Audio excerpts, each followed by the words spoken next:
Hello everyone, welcome to Q&A number 2. We have some more questions to answer. I'm going to start off right away. How do you go about finding prospects on social media? What I just do is I have a tool that gets a bunch of leads, filter by whatever their bio says for Twitter, same thing for IG, whatever their bio says, follower count, etc. This narrows it down, and then you can manually one by one search for prospects to reach out to. Or if you're doing cold DMs, you can just send the list right away and send DMs to all those people. I've been doing email outreach for a while, and I want to use social media. Any tips? Honestly, email outreach at this point, I've used it a bit. It doesn't really work as well as it should.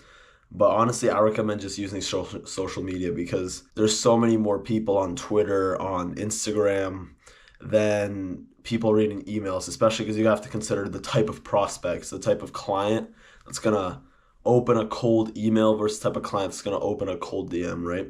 Most of the time, you're looking for people that are business owners, and a lot of the time, business owners know what's new, what's trending, and they're probably going to lean towards using social media rather than email. Number 2, how do you get your ideas? I ask other people. It's really not hard. If I ever run out of ideas, I just ask others around me. You can ask ChatGPT, but normally doesn't do good ideas because the way that AI is trained, it trains on other people's ideas, so it can't invent new ideas. You just have to ask people, or you can sit down and meditate or whatever and think of more ideas. But honestly, I have a lot more ideas, so I'm not going to run out anytime soon. Okay, paid ads, if you random recommend them. Depends on the business that you run it for. Like for my niche, for Profit Path, it's not worth it at all to run paid ads because you can just do the same with free organic and cold DMs. But for a bigger business, if it's like an info product or if it's a SAS, then it makes sense to run paid ads. But you really have to nail down organic ads before you run paid ads.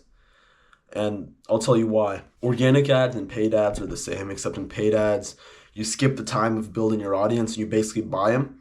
But when you buy the audience, if the audience doesn't like your ad, it's still not going to buy.